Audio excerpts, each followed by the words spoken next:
मैं आज फिर शंकराचार्य के एक श्लोक से अपनी बात प्रारंभ कर रहा हूं और यह श्लोक उनके जीवन का अंतिम श्लोक है। जब केदारनाथ के पीछे उनका देहावसान हुआ, उसमें उनका सिर अपने शिष्य हरि की गोदी में था और हरि अत्यंत भाव विवल हो रहा था।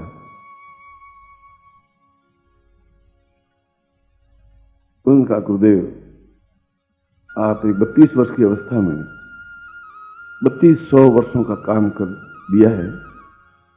बहुत छोटी सी आयु में आप जा रहे हैं, ये हमारे लिए बहुत दुखदायक है। हम नहीं समझते कि हम क्या कर सकेंगे, क्या होगा। तब उन्होंने इस श्लोक की रचना की थी और यह श्लोक उनका एक अंतिम श्लोक था।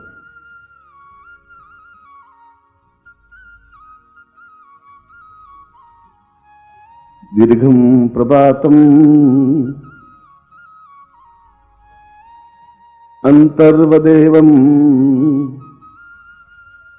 अग्निर्ज्वलां पूर्णमदेव सिंधुम शीर्षस्थपूर्वं भवतं वदेन्यं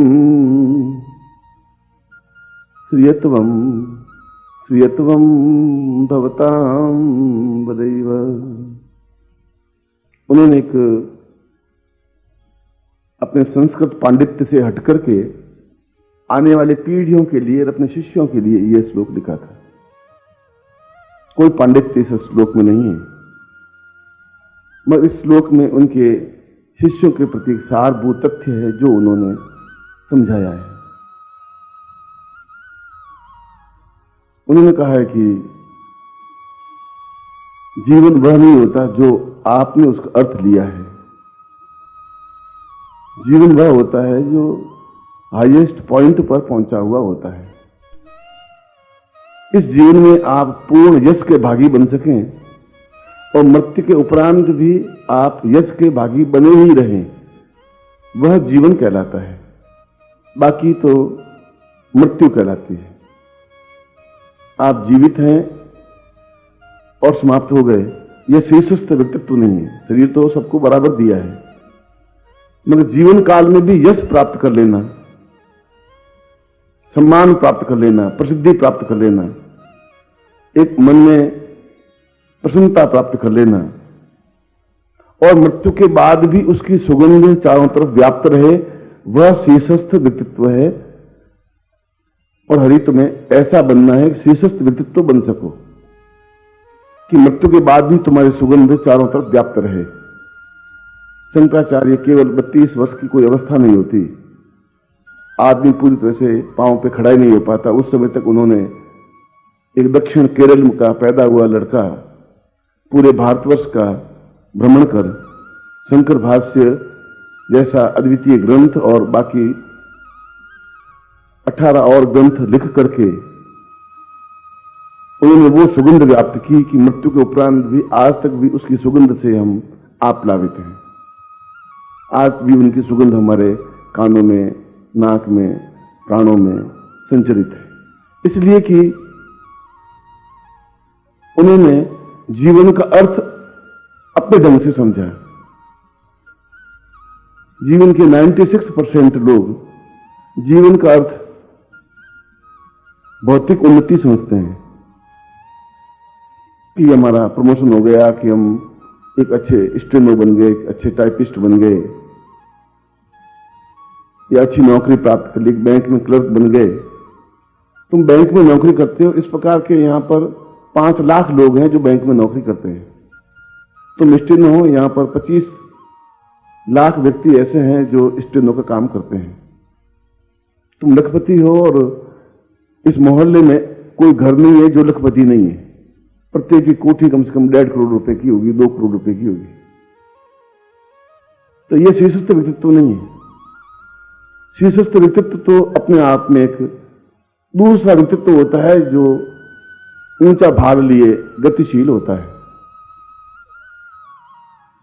पहला सूत्र उन्होंने यही दिया कि जीवन में शीर्षस्थ व्यक्तित्व होना चाहिए। उसके लिए यह आवश्यक है कि उन किरणों को जो प्रज्ञा किरण कहते हैं और जो सूर्योदय से पहले प्राप्त होती है, उनको हम अपने नथनों में भरें तो दिन भर हम निश्चय ही तरोताजा बने रहते हैं, प्राणों में संचार बना रहता है और हमें एक उत्तम कोटि की युक्ति, उत्तम कोटि का ज्ञान, उत्तम कोटि की चेतना, उत्तम कोटि का चिंतन प्राप्त होता रहता है। ये चिंतन, ये ज्ञान, ये ध्यान हमें स्कूलों में, कॉलेज में पढ़ाई करने में नहीं मिलता। ऐसा कोई कोर्स नहीं है। ऊर्जा जो अंदर प्रवाहित होती है वह अपने आप में एक अद्भुत ऊर्जा होती है। वह एक ज्वाला होती है जो निरंतर कार्य करने के लिए तत्पर रखती है, और जो निरंतर कार्य करता रहता है वह जीवित व्यक्तित्व होता है। क्योंकि प्रमाद अपने आप में मृत्यु का दूसरा पर्याय है। अंग्रेजी डिक्शनरी में भी प्रमाद का अर्थ मृत्यु है, और पाणिनि के संस्कृत के उस डिक्शनरी में भी प्रमाद का अर्थ मृत्यु है। प्रमाद का मतलब आलस्य, और जो आलस्य से युक्त है वह अपने आप में उतने समय के लिए मर जाता है। निद्रा एक अलग है, प्रमाद एक अलग है। इसलिए प्रातःकाल उठने वाले का दिन भर एक अलग ढंग से व्यतीत होता है, और सूर्योदय के बाद में उठने वाले का दिन भर बिल्कुल एक दूसरे ढंग से व्यतीत होता है, जो उसकी अपेक्षा कई गुना नीचे स्तर का होता है। और दूसरे इस श्लोक का दूसरा शब्द उन्होंने प्रयोग किया है कि आंतरिक ऊर्जा के माध्यम से व्यक्ति की ऊर्जा बाहर से प्रवाहित नहीं होती, प्राप्त नहीं होती। यह जो ऊर्जा मैं प्राप्त करने की बात कह रहा हूं, इस ऊर्जा के माध्यम से ही व्यक्ति में हिम्मत और चेतना और अपने आप में पूर्ण रूप से समर्पित करने की कला आती है। डेल कार्नेगी 88 वर्ष की अवस्था में लेखन कार्य को प्रारंभ किया, लिखना काम शुरू किया, और उन्होंने 5 या 6 किताबें लिखी और आज करोड़ों रुपए की बिकती है। जब जापान के युद्ध से इंग्लैंड पर बम गिरा तो सारे इंग्लैंड के लोग अपने आप में पराजित और अपमान, असहाय से महसूस करने लगे। उस समय 92 साल का चर्चिल, 92 ईयर्स, जब आज का व्यक्ति तो सोच भी नहीं सकता कि मैं 92 वर्ष जीवित रह भी पाऊंगा, उसने कहा कि सारे इंग्लैंड वासी कहने लगे कि एक केवल चर्चिल है जिसमें हिम्मत और हौसला है, और वह वापस इंग्लैंड को पैरों पर खड़ा कर सकता है, सम्मान दिला सकता है। और वह खड़ा हुआ, प्रधानमंत्री बना, और उसने इंग्लैंड को वापस ताकतवान और जीवनवान बना दिया। इसलिए कि चर्चिल की जीवनी में भी आप पढ़ें तो उसने कहा कि प्रारंभ से ही मेरे टीचर ने मुझे समझाया था कि मेरे अंदर की ऊर्जा ही मुझे जीवन में सबसे ऊंचे उठाएगी, बाहर से मुझे कोई ऊर्जा प्राप्त नहीं हो सकती। अंदर की ऊर्जा जीवन को श्रेष्ठता देती है। और आज यहां बैठा बैठा भी मैं चर्चिल का नाम भी याद कर रहा हूं, शंकराचार्य का नाम भी याद कर रहा हूं। अंग्रेजी फ्रांस का डिगॉल 90 साल का जब फ्रांस पर रूस ने आक्रमण किया तब डिगॉल 90 साल का था, और फ्रांस बुरी तरह से टूट चुका था, समाप्त हो चुका था। इधर ब्रिटेन ने इस पर आक्रमण कर दिया, और डिगॉल उसने भी एक सीना तान के खड़ा हो गया कि मैं फ्रांस को वापस जीवित करके दिखा दूंगा। आप कल्पना करिए, 90 साल का व्यक्ति, और वो वापस सीना ठोके कहता कि फ्रांस पूरे देश को जीवित करके दिखा दूंगा, जागृत करके दिखा दूंगा, और उसने करके दिखा दिया। आज फ्रांस 5 बड़ी हस्तियों में से एक हस्ती है, और उसमें सबसे बड़ा योगदान डिगॉल का है। उनके सामने भी चुनौतियां आई होंगी, मगर उसमें एक आंतरिक ऊर्जा थी, एक आंतरिक चेतना थी, और ये आंतरिक चेतना व्यक्ति में स्वयं पैदा होती है। इसके लिए बाहर से कोई चिंगारी प्राप्त नहीं होती, वह तो एक अध्यवसाय से होती है, एक समझदार से होती है, एक कार्य करने की पद्धति से होती है, एक प्रमाद रहितता से होती है, आलस्य रहितता से होती है। शंकराचार्य ने कहा कि जीवन को शीर्षस्थ बनाने के लिए 12 सूत्र आवश्यक हैं और 12 सूत्र के माध्यम से एक लुहार का बेटा, बढ़ई का बेटा लिंकन राष्ट्रपति बन सकता है, जिसने जिंदगी में लकड़ियां छीली, जिसने सोचा भी नहीं होगा कि मैं खाट और चारपाई बनाने वाला व्यक्ति कभी राष्ट्रपति बन सकता हूं, और अमेरिका का सबसे पहला राष्ट्रपति बना और उसने दास प्रथा समाप्त की, क्योंकि उसमें वह चेतना थी, लगन थी, एक आग थी, एक काम करने की धुन थी, उसमें प्रमाद नहीं था। और शंकराचार्य ने दूसरी बात कही कि जीवन का श्रेष्ठतम समय या श्रेष्ठतम क्षण या देन वह होती है जब आप मुस्कुराते हैं। ये छोटी सी बात मेरे भी समझ में कई समय तक नहीं आई थी कि शंकराचार्य जैसे ने इस प्रकार के हल्के शब्द का प्रयोग क्यों किया। उन्होंने कहा कि जब आप मुस्कुराते हैं तो आसपास का सारा वातावरण मुस्कुराने लग जाता है, और जब आप उदास होते हैं तो आसपास का वातावरण भी उदास हो जाता है, आपके सामिप्य में आता है वह भी अपने आप में उदास हो जाता है, और एक प्रकार से आपने उस दूसरे व्यक्ति की ऊर्जा को समाप्त किया। उसमें प्रसन्नता की जो लहर थी वो आपने समाप्त कर दी, क्योंकि आपके चेहरे पर प्रसन्नता नहीं थी, मुस्कुराहट नहीं थी, और मुस्कुराहट कहीं से खरीदी नहीं जा सकती। मुस्कुराहट ही अपने आप में आंतरिक ऊर्जा पैदा करती है, आंतरिक ऊर्जा ही अपने आप में मुस्कुराहट पैदा करती है। प्रतिक्षण मुस्कुराने वाला व्यक्ति मर ही नहीं सकता, संभव नहीं है, उसको आलस्य आ ही नहीं सकता। कुछ समय तक जरूर वह मुस्कुराना भूल जाता है, मगर धीरे धीरे अभ्यास करने पर वह प्रत्येक कार्य को और कठिन से कठिन कार्य को मुस्कुराहट के साथ में पूरा कर लेता है। जिसके ऊपर मुस्कुराहट, जिसके पास मुस्कुराहट है, उसके पास असंभव जैसी कोई चीज होती ही नहीं। वह ये नहीं कह सकता कि ये नहीं हो सकता, क्योंकि उसमें अंदर अपने आप में ऊर्जा पैदा होती है। वह ऊर्जा मुस्कुराहट के माध्यम से पैदा होती है। यदि आप में मुस्कुराहट और हंसी है तो ये मुस्कुराहट अपने आप में चेतना पैदा करती है। मैंने आपको एक उदाहरण दिया डेल कार्नेगी का। उसने किताब लिखी है how to win friends and people. ये आज की सही अर्थ में श्रीमद् भगवद गीता है।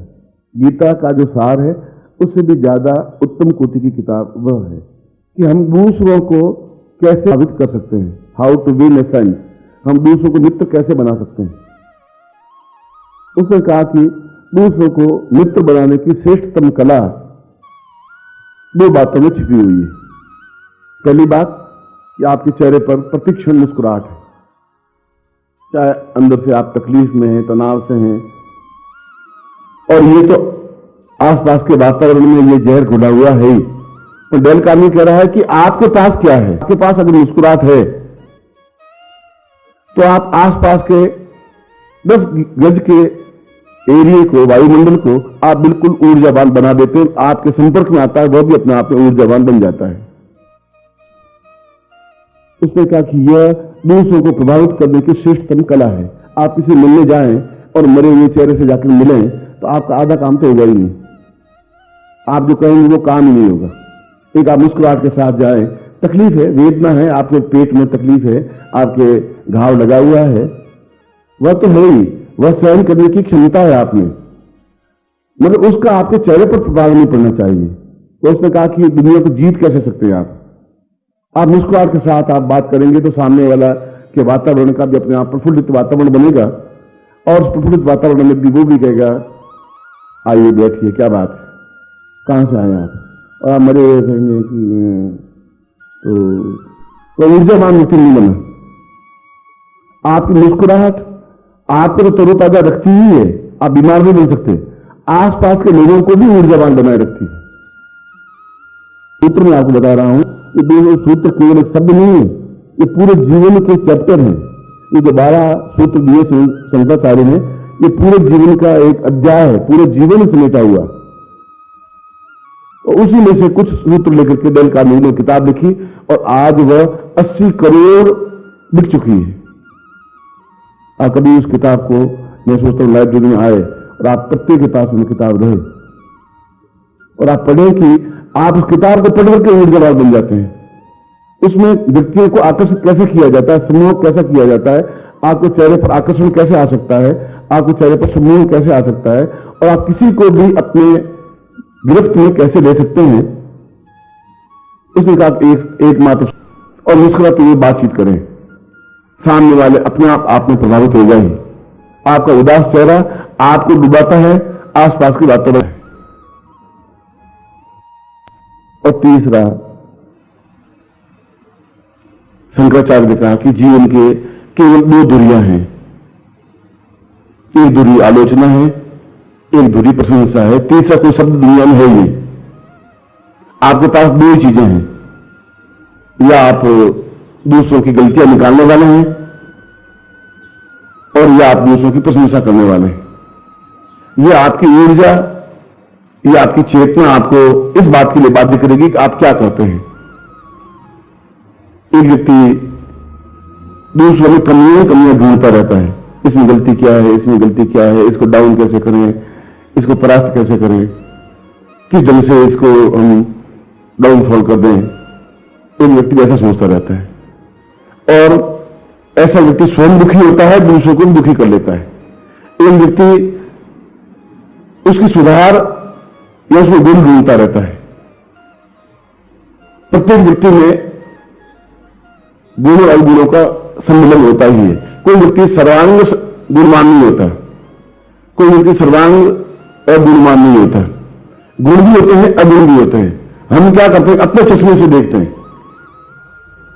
हम देखते हैं कि ये ऐसा नहीं करता, सफेद कपड़ा नहीं पहनता है, इसलिए इसमें गुण नहीं है, अच्छा नहीं है। ये टोपी पहन रखी है, ये सारा पागल है, ये टोपी क्यों पहन रखी, ये इस ढंग से चलता है, ये ठीक नहीं है। वो आप अपने तरह से देखते हैं क्योंकि आप दूसरे तरीके से चल रहे हैं। फिर आप उसमें गुण देखिए कि उसमें गुण क्या है, चलने की क्रिया क्या है, बात करने की टेक्निक क्या है, किस तरीके से बात करता है। पिकासो एक बहुत बड़ा चित्रकार हुआ है और आप शायद विश्वास नहीं करेंगे कि इस समय उसके चित्र 36 करोड़, 40 करोड़, 45 करोड़ डॉलर में बिकते हैं। एक चित्र 40 करोड़ डॉलर में बिकता है। और प्रारंभ में जब वो चित्र, एक पहला चित्र बनाया तो उसने उस चित्र को बना करके शहर के बीचों बीच रख दिया और नीचे लिख दिया कि इस चित्र में जो भी गलतियां हों उसके ऊपर क्रॉस कर दे, जिससे कि मैं इस चित्र को दूसरी बार को चित्र बनाऊं, अच्छा बना सकूं। शाम को वो चित्र लेने के लिए आया तो चित्र दिख ही नहीं रहा था, क्रॉस ही क्रॉस दिख रहे थे पूरे। किसी ने कहीं मुंह पे क्रॉस बना दिया, किसी ने आंख पे क्रॉस बना दिया, किसी ने मुंह पे क्रॉस भी दिया कि ये आंख थोड़ी महंगी है, ये आंख थोड़ी तिरछी है, क्योंकि उसको तिरछी आंख अच्छी लग रही थी, उसको सीधी आंख अच्छी लग रही थी। दूसरे ने फिर कहा कि नहीं, तिरछी आंख खराब है, सीधी आंख ठीक है। उसने कहा हाथ थोड़ा लंबा है, वहां क्रॉस कर दिया। पिकासो बहुत दुखी हो गया। उसने कहा कि मैं तो चित्रकार जिंदगी बन ही नहीं सकता। उसने वापस उस चित्र को वाश आउट किया, क्योंकि चित्र तो कलर से बना हुआ था और लोगों ने पेंसिल से या कोयले से क्रॉस किया था। उस चित्र को दूसरे दिन वापिस रखा, उसे नीचे लिख दिया कि कृपया आप इस चित्र में जो भी गलती दिखे उसमें सुधार कर लें। ये नहीं कहा किसी गलतियां निकालें, उसने कहा उससे भी बड़ा चित्र का अच्छा चित्र। किसी ने उसको ओठों को थोड़ा ठीक कर दिया, किसी ने उसकी आंख को ठीक कर दिया और वो चित्र सुबह जो पिकासो ने बनाया था उससे बेटर चित्र बन गया। अब आदमी को आप किस प्रकार से लेते हैं, अगर उसको ये ट्रेन करते हैं कि आप गलतियां निकालें तो आदमी गलतियां निकालने लग जाता है। आप मुझे गलतियां निकालना चाहें तो आप 200 गलतियां निकाल सकते हैं। मैं मुझे 10 गुण नहीं होंगे, आप में प्रत्येक में क्या गुण है वो आपको भी ज्ञान नहीं है। दूसरा आपको बता सकता है तुम्हें गुण है, तुम ऐसा कर सकते हो, और वो हिम्मत के साथ में ऐसा कर सकता है, कर लेता है। मैं कह रहा हूं 90 साल का चर्चिल, 12 साल का चर्चिल इंग्लैंड को संभाल सकता है। 90 साल का व्यक्ति डगाल अपने आप में फ्रांस को वापस खड़ा कर सकता है। एक टांग टूटी हुई रहने वाली जो सैनिक था, मेजर जनरल था, और उसे निश्चय किया कि मैं हिमालय की सर्वोच्च चोटी पर पहुंचूंगा। लोगों ने खिल्ली उड़ा, तुम एक टांग टूटी हुई लकड़ी की, तुम एवरेस्ट की चोटी पर पहुंचने की सोच रहे हो, पागल, दिमाग खराब तुम्हारा। उसमें दिमाग खराब है ही नहीं, मेरे अंदर ऊर्जा है और मैं निश्चित रूप से पहुंच के दिखा दूंगा आपको। और उसने एक टांग के सारे फिर ऊपर एवरेस्ट की चोटी पर पहुंच गया। आज भी हरियाली जिंदा है। नील सेन केवल 12 साल के थे और उसने कहा कि मैं इंग्लिश चैनल को पार करूंगा तैर करके, और सबसे कठिन है इंग्लिश चैनल पार करना। लोगों ने कहा कि तुम, उसके बाप को कहा कि पागल है, तुम थोड़ा समझाओ। लड़के ने कहा कि मुझे मालूम है कि मेरी क्या क्षमता है। बाप ने भी कहा कि मैं अपनी बेटी की ऊर्जा समझता हूं। अगर मैं फेंकूंगा नहीं समुद्र में तो तैरना सीखेगा भी क्या अपने आप में ऊंचा उठेगा, लोगों की होठों पर नाम क्या बनेगा और उच्च कोटि का बनेगा कैसे? फिर इसमें गुण है ही, मुझे मालूम है, आई नो। और उसको कहा मिशन तुम जाओ, जब मछली खा जाएगी तो डूब जाएगी, कोई बात नहीं, मेरे 2 बेटे हैं, मैं समझूंगा एक बेटा मेरा चला गया। और तुम जिंदा रह गए तो आने वाले 30 में तुम्हें याद करेगी कि नीलसेन नाम का कोई व्यक्ति था। और 12 साल की उम्र में उसने इंग्लिश चैनल को पार किया। 62 मील चौड़ी है, जो इंग्लैंड और फ्रांस को मिला थी बीच में, इंग्लैंड फ्रांस के बीच में। और अगली बार उसने गया भी और वापस भी आया। ऊंची उठती है, बहुत कठिन है इंग्लिश चैनल को पार करना। उसके बाद तो कई लोगों ने पार की। 12 साल का लड़का ऐसा क्यों कर सका? ऐसा कि बाप ने कहा कि इसमें गुण है। उसको खुद को मालूम नहीं था कि ये गुण है। आप में भी ऐसे दुर्गुण हो सकते हैं, और 20 ऐसे गुण हैं जिनका विकास आपको मालूम नहीं है कि आप कैसे कर सकते हैं। उन गुणों का अगर आप विकास करें तो वो जो दुर्गुण है, जो न्यूनता है, उदास रहना, आलोचना करना, डरना, घबराना, भयभीत होना, गुरु नाराज हो जाएंगे तो क्या हो जाएगा, सुनते हैं गुरु जी शायद हमें पहचानते ही नहीं, कोई एक ही व्यक्ति हम सब पर हावी है, दूसरों को हावी नहीं है, हम करें तो क्या करें, ये तुम्हारा डर जो है वो तुम्हें बिल्कुल डुबो देता है। जब आप निर्भय हैं, निश्चिंत हैं, तो दूसरे तुम्हारा कुछ बिगाड़ नहीं। ये तुम्हारे सामने, तुम्हारे खुद में मन में भय है कि गुरु मेरे है ही नहीं, तो गुरु तुम्हारे होंगे भी कैसे? जो गुरु तुम्हें कह रहा है कि निश्चिंत हो, तुम्हारे साथ में हूं, कोई व्यक्ति तुम्हारा बिगाड़ सकता है, ये संभव ही नहीं है। हिम्मत हौसला तुम्हें होना चाहिए, क्षमता तुम्हें होनी चाहिए, पुरुषार्थ तुम्हारा होना चाहिए, मगर आलोचक नहीं होना चाहिए। क्योंकि किसी भी व्यक्ति में गुण भी होंगे, उस गुणों को आप देखिए, और जब गुण देख लें तो फिर मुस्कुराहट के साथ बातचीत कीजिए। और वो बातचीत कीजिए। डेल कार्नेगी ने कहा कि मुझे मकान किराए पर लेना था, और बुढ़िया का मकान मुझे बहुत पसंद आया कि कम पैसे, मेरे पास पैसे भी नहीं थे, उस मकान में मैं रहना चाहता था। बुढ़िया अकेली थी और बुढ़िया झगड़ा में बहुत थी, लड़ाई झगड़ा ही करते, 24 घंटे लड़ाई झगड़ा करते, फूलों को फूल छांटती रहती, फूलों को गालियां देती रहती, टहनियों को साफ करती, टहनियों को गालियां देती रहती, दीवारों को गालियां देती रहती। उसके काम ही नहीं था आलोचना करना, गालियां देना, बस। उसने कहा इस औरत से कैसे मैं, एक बार गया भी देख, क्या पट पट पट पट पट रहा। उसने कहा मुझे तो रहना तो इसी में, अगर डेल कार्नेगी हूं तो इसी मकान में पेइंग गेस्ट रहूंगा, बिना पैसे दिए रहूंगा, एक बुढ़िया के साथ में रहूंगा, क्योंकि बुढ़िया मरेगी तो पैसे मुझे मिल जाएंगे। पश्चिम वाले तो पश्चिम वाले के हिसाब से सोचते, मैं बुढ़िया से तो चुड़ैल है पक्की। ये तो अंदर फाटने से पहले, घुसने के पहले तो आप तो गालियां बोलती है। उसने कहा कि गालियां बोलती मगर कोई तो गुण जरूर होगा इसके पास। ऐसा है ही नहीं, मैं गुण ढूंढ नहीं पाऊंगी, जिस दिन मैं गुण ढूंढ लूंगा उस दिन हो जाएगा काम। डेल कार्नेगी के आसपास घूमता रहा, रोज घूमता रहा, अंदर जाने की हिम्मत कर नहीं पाया कि एक बार दूसरी बार ट्राई किया, दूसरी बार भी उसको फटकार मिली। अरे मुझे सुबह सुबह 2 घंटे फूलों को क्यारी को ठीक अकेली थी, कुछ करने का काम था नहीं। उसने कहा कि आप मुझे अंदर आने दीजिए, फिर आप धक्के मारिए, आप पास खुरपी मेरी खोपड़ी को मार दीजिए, but first I come with you and talk with you and you heard me. मैं चाहता मरो, मैं चलो। मैं फाटक खोल के अंदर आया। उसने कहा कि आप 50 साल की हैं, जबकि वो 90 साल की थी। तुम 50 साल की दिखती हैं? 50 और 45 के बीच में दिखती हैं। अब और को कोई 90 साल की बुढ़िया को 45 कहे तो खुशी होगी, वो नाराज तो हो ही नहीं सकती। 90 साल, आप 90 साल दिखती नहीं है। हैं जरूर, आप कहती होंगी तो झूठ तो आप बोल ही नहीं सकते, संभव नहीं है। मैं दिखती है 45, ज्यादा छलांग लगाऊंगा तो 50। तो मुझे तुम कहां से आए? उसने कहा कहां से आऊं? बोलो मेरा तो कोई है नहीं आकर, मैं धर्मशाला में ठहरा हूं। मगर आपको फूलों से बहुत प्रेम है, ये बात देखा है कि फूल तो बचपन से मैं फूलों को ठीक करती थी, उनका ये देखा। और जो फूलों से प्रेम करता है उसके मन में दया ही दया होती है। उनका मैं बहुत दया, लोग बहुत दुष्ट जाले में साले, बहुत बदमाश है, मेरा अड़ोसी पड़ोसी बहुत हो, ये बहुत साला गंदा है, वो बहुत बेटा, वो डेफिनेटली है। मगर फूलों से प्रेम करने वाले के हृदय में दया के अलावा कुछ होता ही नहीं, ये बात मैंने देखी है। और आपके हृदय में दया ही दया है, ये बात तो निश्चित रूप से। उन्होंने कहा मैंने कुत्ते को भी कभी गंदी नहीं मारी, देखो फूलों को भी मैंने बहुत छीलता हूं तो ढंग से छीलती हूँ।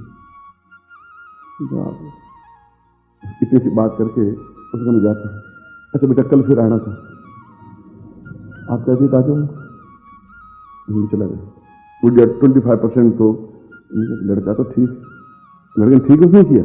2 दिन फिर आया, उसने कहा कि लाओ मैं थोड़ा मिट्टी ठीक कर लूँ। नहीं तुम नहीं करोगे। आप कहते नहीं करता, मगर मैं सीखूंगा कैसे? आपसे तो सीखूंगा, ये गुण आप में, मुझ में तो है नहीं। आपसे सीखूंगा तो मैं भी फूलों से प्यार करना सीखूंगा, फूलों से प्यार करना सीखूंगा तो मुझे भी मालूम पड़ेगा मुस्कुराहट क्या होती है, फिर मालूम पड़ेगा कि मैं 90 साल का होकर भी 40 साल का कैसे दिखता हूं। आप ये ज्ञान गुण मुझे दीजिए, मैं सिखाइए थोड़ा। ऐसे झगड़ालू स्त्री के घर में आकर के भी वो रह ही गया। कैसे रह गया? उस बातचीत वहां से शुरू की जो बुढ़िया को पसंद थी। आप बातचीत वहां से शुरू करते जो आपको पसंद है, बस बिल्कुल जमीन गई। आप कहते मैं ऐसा हूं, मैं ऐसा हूं, अफसर कहता है सारा ये अपना को इसको रवाना कर गया था, ऐसा फाटक रख दो, जाओ हो गया, देख लीजिए बात। बातचीत हमेशा दूसरों के इंटरेस्ट से पैदा की जाती है। उनका गुण क्या, वो क्या चाहता है, किस ढंग की बातचीत करना चाहता है। क्रोध को भी आप अपनी मुस्कुराहट से और अपनी बातचीत से कंट्रोल में कर सकते हैं। शंकराचार्य भी यही कह रहा है। और ऐसा तब हो सकता है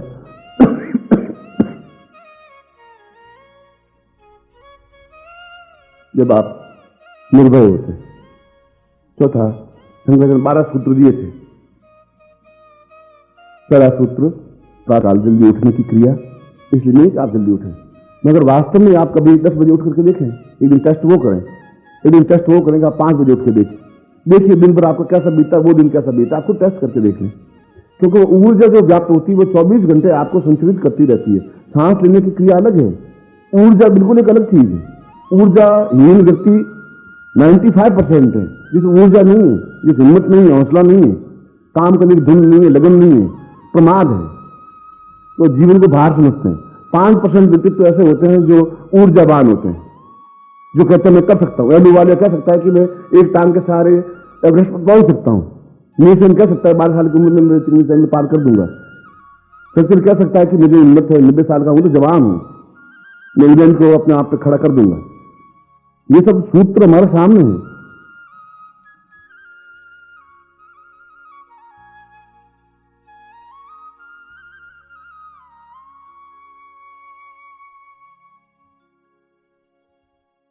उसके लिए ये जरूरी है कि आप निर्भीक हों।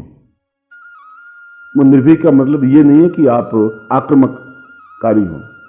आक्रामक होना ठीक नहीं है। निर्भीक होने का मतलब है कि आप जो कुछ गलती कर दी,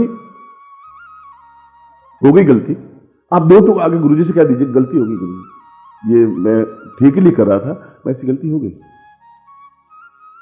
आप उस जब एक झूठ बोलेंगे तो उस झूठ को छुपाने के फिर दूसरा झूठ बोलना पड़ेगा, और सामने वाला आपसे अनुभवी ज्यादा है, फिर आप वो प्रश्न करेगा, फिर आपको तीसरा झूठ बोलना पड़ेगा, और ऊर्जा आपकी समाप्त हो जाएगी। इसके पीछे पहली बार में कह दिया साहब ये मुझसे गलती हो गई, ये नेम प्लेट थी टूट गई, मैं तो पहुंच रहा था और टूट गई, मैं जानबूझ के तोड़ी नहीं, तो उसमें आपकी ऊर्जा भी बची रही। सामने वाले के अंदर मन में भी आया कि नहीं आदमी बिल्कुल विश्वास पात्र और खरा आदमी, सही आदमी, अपनी बात को 2 टूक कहने वाला है, इस पर भरोसा किया जा सकता है, ये प्रमाद रहित दिन भर काम करने की क्षमता रखता है।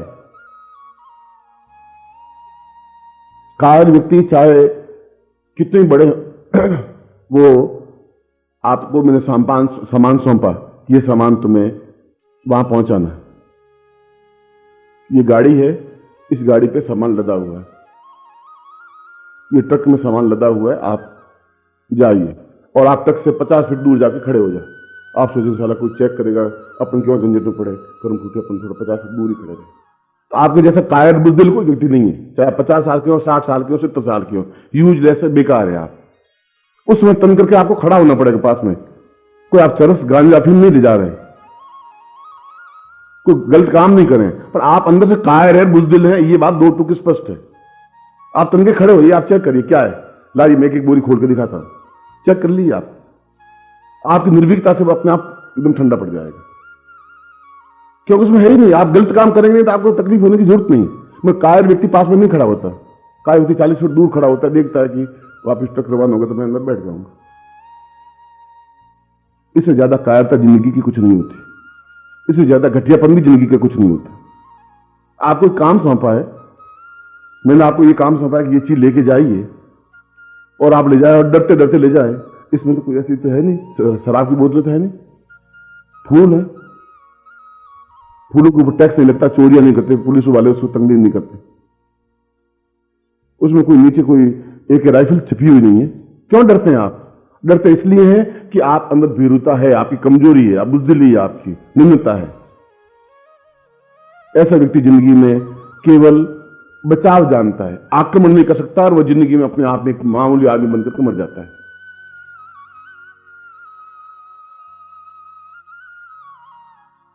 आप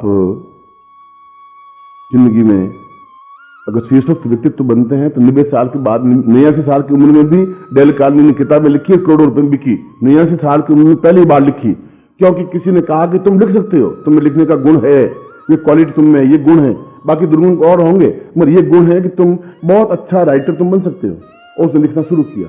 वो डरते डरते, कैसे मैं लिखूंगा, आज तो लिखा ही नहीं, कभी लाइन ही नहीं लिखी, लिखूंगा कैसे? उसके पड़ोसी ने कहा, मुझे मालूम है तुम्हारे गुण को, तुम इतना अच्छा बोलते हो, जो बोलते हो वो लिख लो बस, जो तुम बात करते हो उसको टैप कर लो पहले, फिर उसको जो करते हो लिख दो बस, फिर मैं किताब आपकी छपा दूंगा।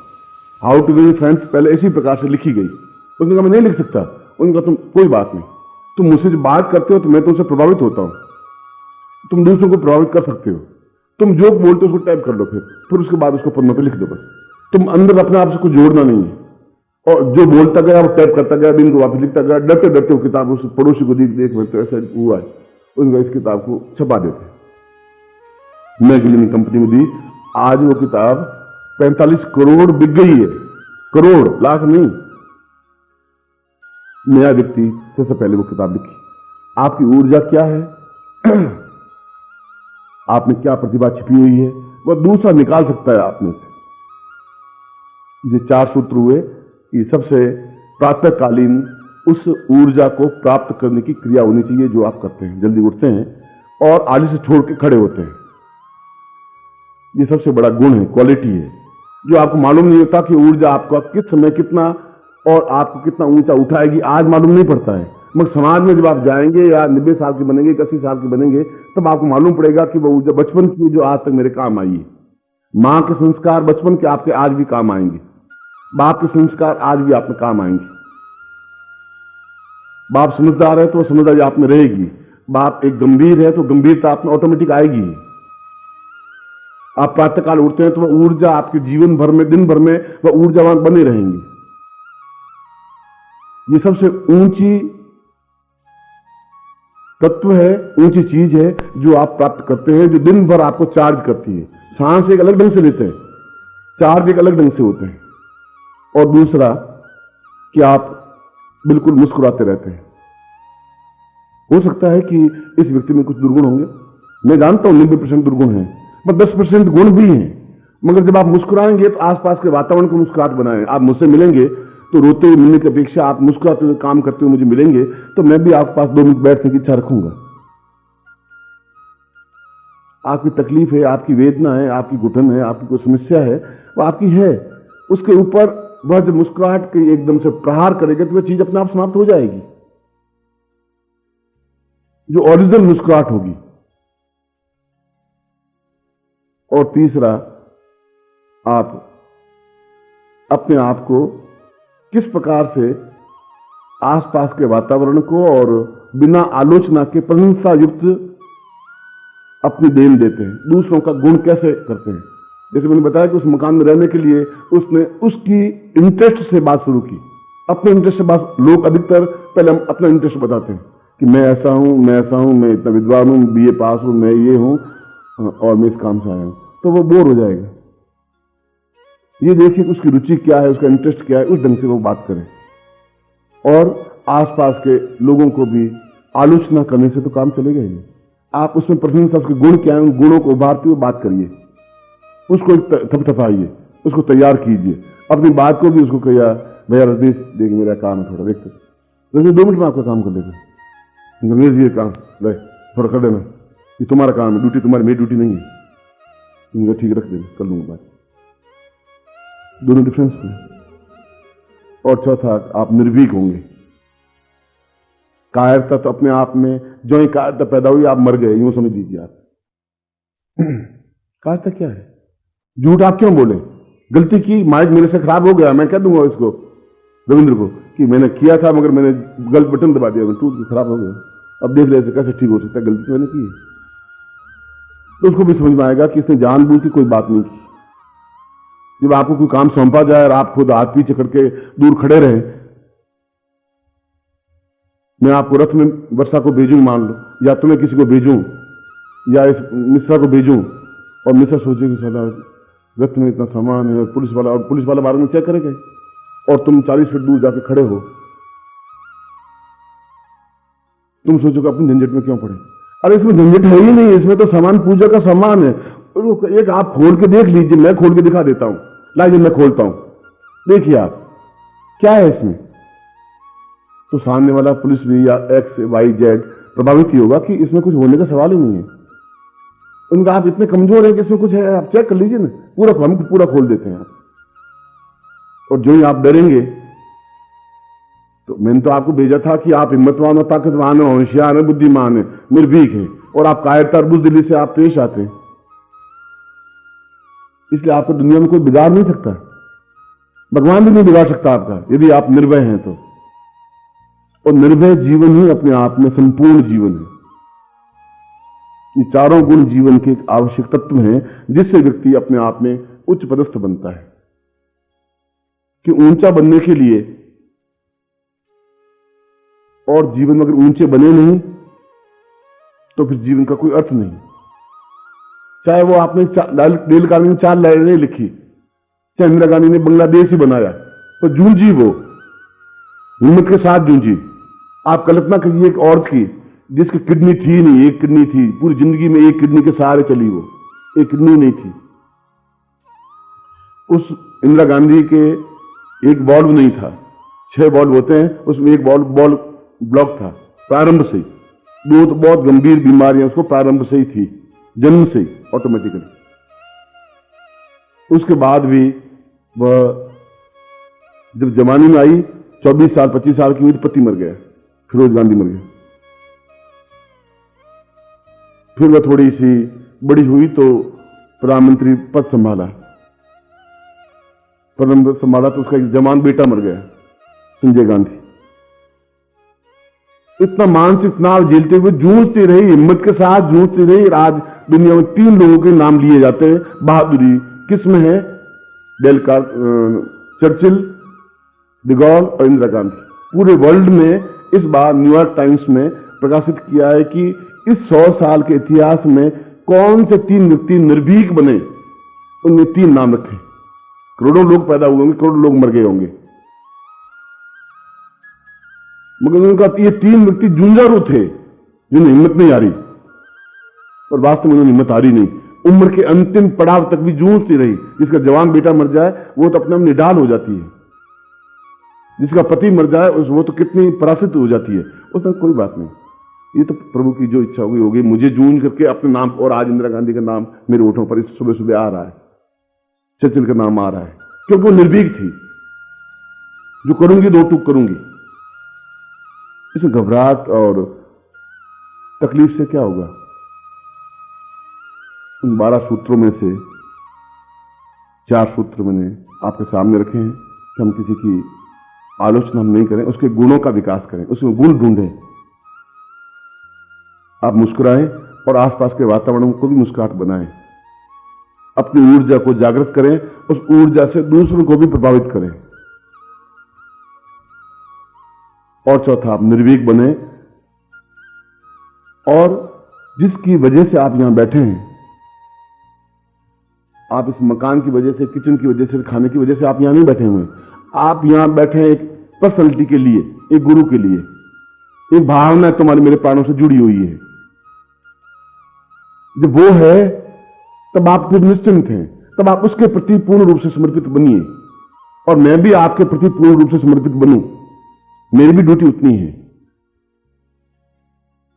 मगर आप अपनी गलती को छुपाइए मत, क्योंकि उससे आपका एक विश्वास टूट जाएगा। आपके अंदर एक झूठ बोलने की आदत शुरू हो जाएगी। फिर दूसरी बार और 2 झूठ करेंगे, वो भी आप आदत वही हो जाएगी, झूठ बोलते रहेंगे।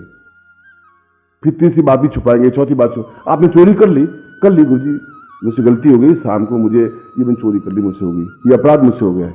आप मन में बिल्कुल शांति से सो सकेंगे और व्यक्ति भी सो सकेगा, चोरी कर तो दी मगर इसने सत्य बोला है, अगली बार चोरी नहीं करेगा। ये इसने गलती की है और सत्य बोला है, अगले ये आदमी ऊंचा उठ सकता है।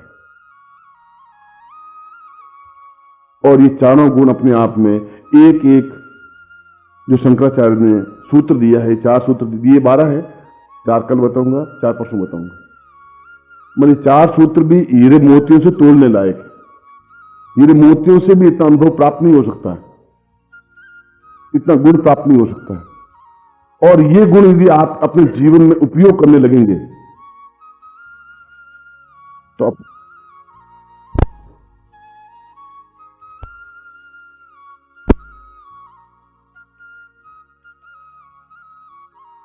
अपने आप में आप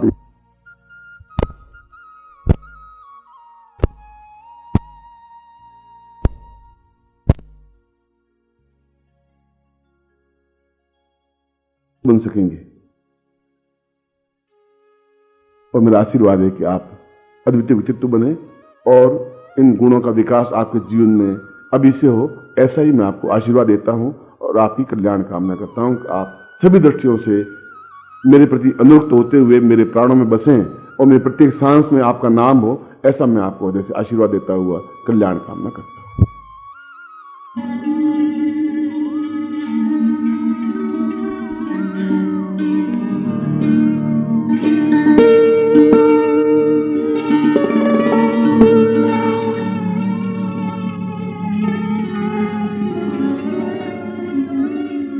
विचित्रं भवतां मदैव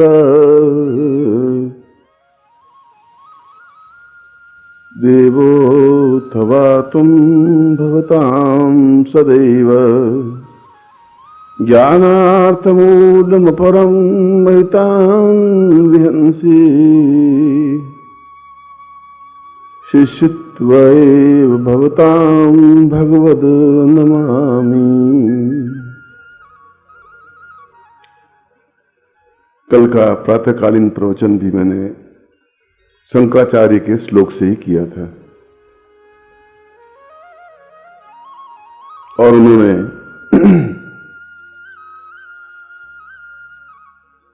एक शिष्य के एक उच्च व्यक्तित्व बनने के लिए किन गुणों का विकास अपने जीवन में करना चाहिए, इसके बारे में कुछ सूत्र दिए थे। कल मैंने 4 सूत्रों की व्याख्या की थी। इस श्लोक में भी 4 और सूत्रों की व्याख्या की है। इस श्लोक में यह बताया गया है कि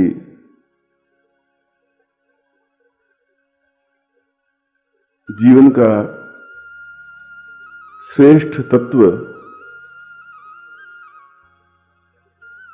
शिष्य होता है। संपूर्ण ब्रह्मांड में यदि सबसे उच्च कोटि का कोई शब्द है तो वह शब्द शिष्य है। शिष्य का मतलब यह नहीं है कि वह गुरु का दीक्षा लिया हुआ व्यक्ति हो। शिष्य का मतलब है कि वह प्रत्येक क्षण नवीन गुणों को अनुभव करता हो और अपने जीवन में उतारता हो, वह शिष्य है। बालक भी शिष्य है जो मां के गुणों को अपने जीवन में उतारता है, क्योंकि वो देखता है और देख करके उसका अनुरूप बनता है। उसमें इतनी समझ नहीं है, बालक केवल नकल करता है। यदि बालक देखता है कि मेरा बाप शाम को आके मां को गालियां बोलता है, तो बेटा चाहे 5 साल का हो तो 8-10 दिन बाद उसके मुंह से गालियां निकलने लग जाएंगी। चाहे मां को निकले, उसको ये मालूम नहीं मां को गाली दे रहा हूं नहीं दे रहा हूं, मगर बाप के गुणों का विकास धीरे धीरे उसके चित्त पर पड़ता रहेगा। बाप मां यदि कुछ लड़ती है तो उसके व्यक्तित्व का प्रभाव भी उसके चित्त पर पड़ता है। इसे बालक से लगाकर जीवन के अंतिम क्षण तक जो भी क्षण व्यतीत होते हैं वे सब शिष्य रूप में ही व्यतीत होते हैं।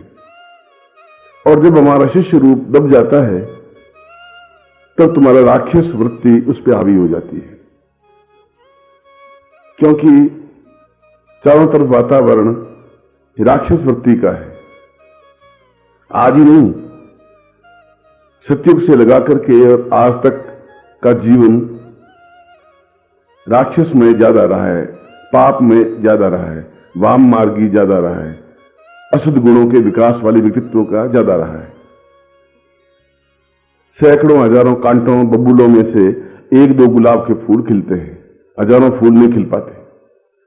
तो शंकराचार्य कहते हैं कि हजारों लोगों में से 1-2 व्यक्ति ही ऊंचे पद पर पहुंच पाते हैं, उच्च व्यक्तित्व बन पाते हैं। हजारों का हजारों नहीं पहुंच पाते। हजारों तो केवल फुटपाथ पर चलने वाले होते हैं, बनिए होते हैं या व्यापारी होते हैं या लड़ाई झगड़ा करने वाले होते हैं या शराब पीने वाले होते हैं या अपने आप में हिंसा पाले हुए होते हैं। वे ऊंचे उठ भी नहीं सकते। यदि जीवन में ऊंचा उठना है और ये नहीं उठते हैं तो फिर ये जीवन व्यर्थ है, क्योंकि ऊंची सीढ़ी पर चढ़ना बहुत कठिन है, नीचे फिसलना बहुत आसान है। 10 सीढ़ी से नीचे उतरने में 1 सेकंड लगता है, तो 10 सीढ़ी पर चढ़ने में आपको 20 सेकंड लगेंगे। एक सीढ़ी चढ़नी पड़ेगी। आपको नित्य एक बार सोचना पड़ेगा कि मैं शिष्य बन रहा हूं या नहीं बन रहा हूं, क्या मेरे अंदर राक्षस वृत्ति पनप रही है या सद्गुणों का विकास हो रहा है, क्या मेरा जीवन कैसा व्यतीत हो रहा है। अपने आप में विश्लेषण करना जीवन की श्रेष्ठता है, महानता है।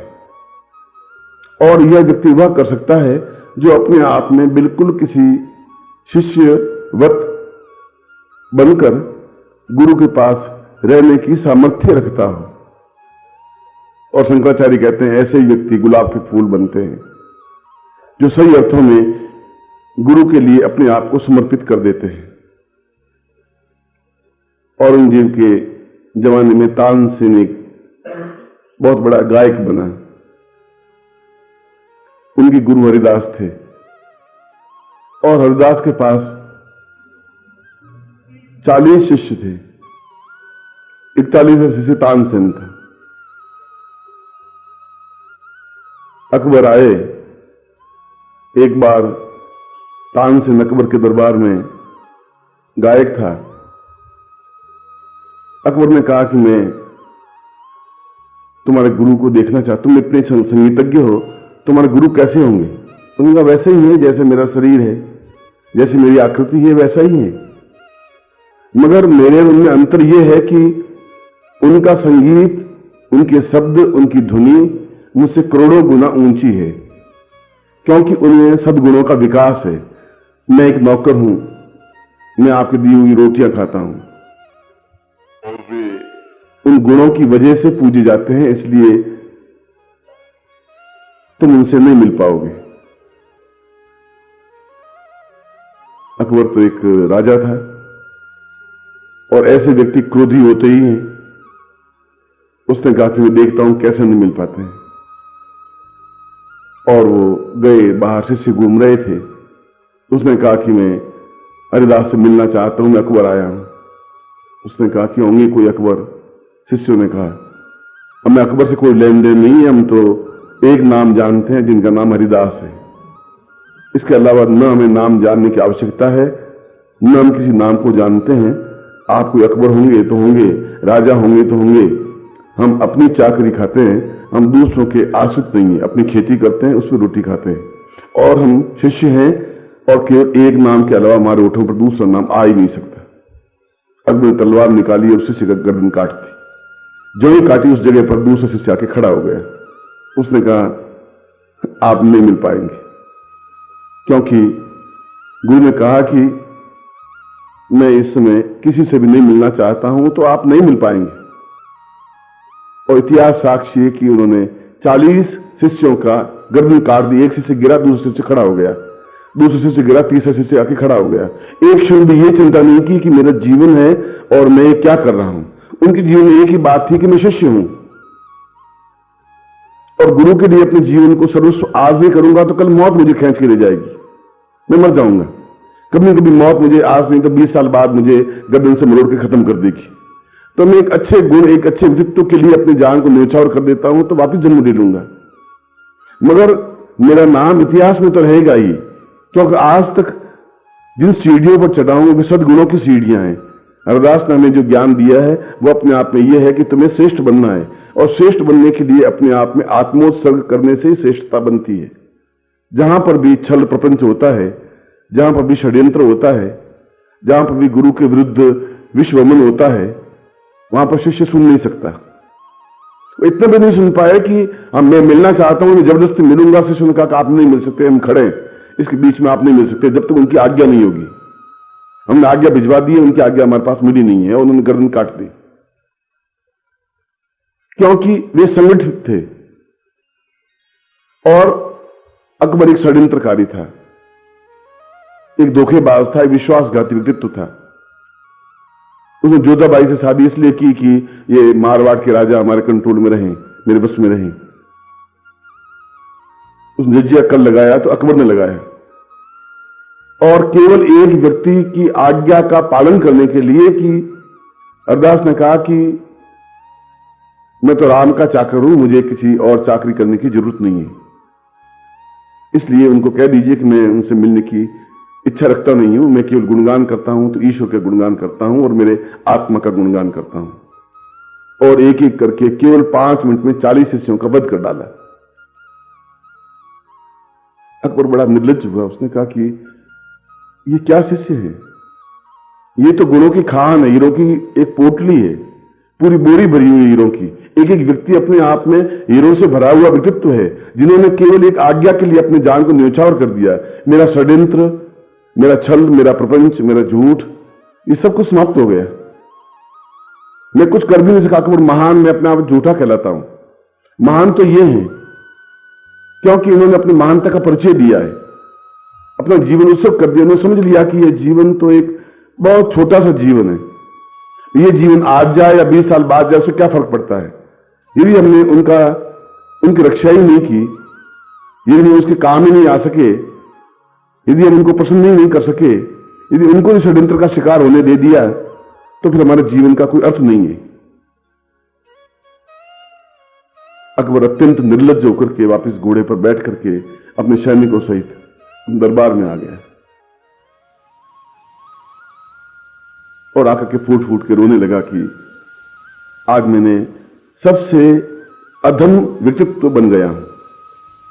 आगे की कहानी तो बहुत और है कि तानसेन के माध्यम से किस प्रकार से झूठ का सहारा लेकर के उन हरिदास का संगीत सुना, तो वह एक दूसरी कहानी है।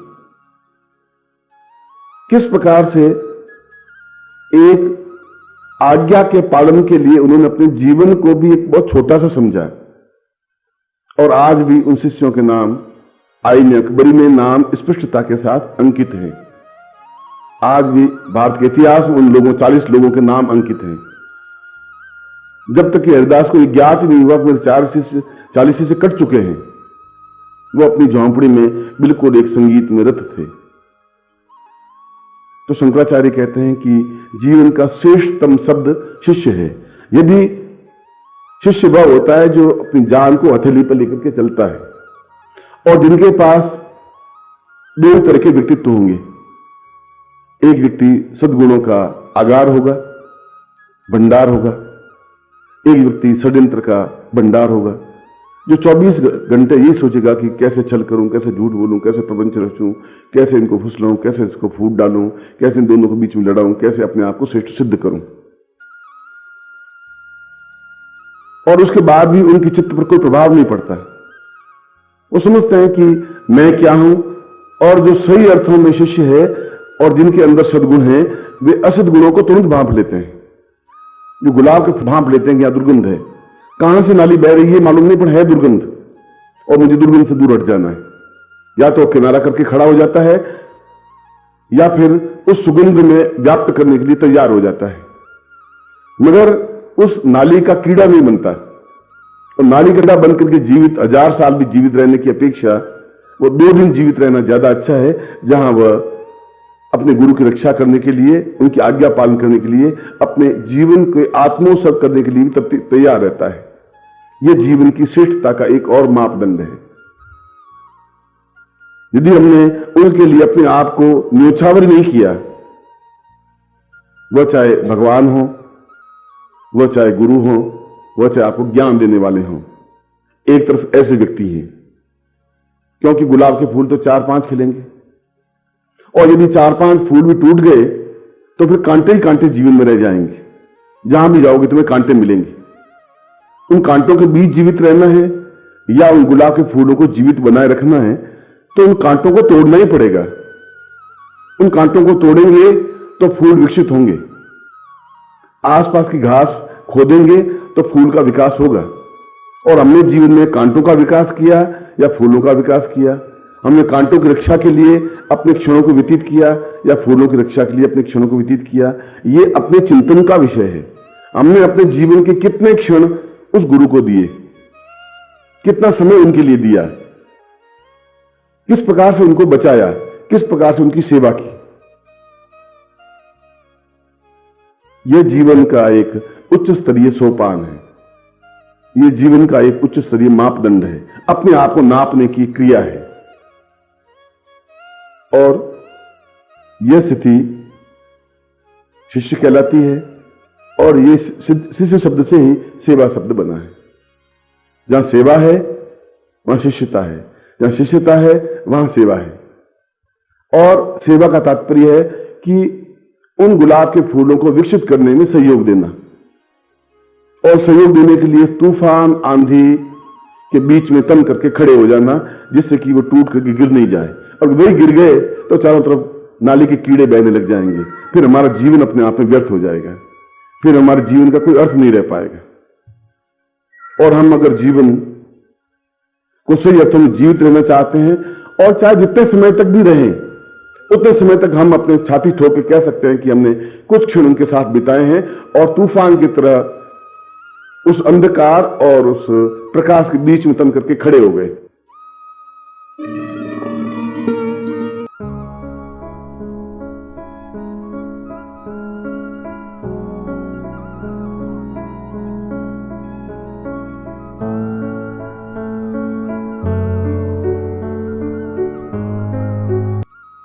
ओम परम तत्वाय नारायणाय गुरुभ्यो नमः।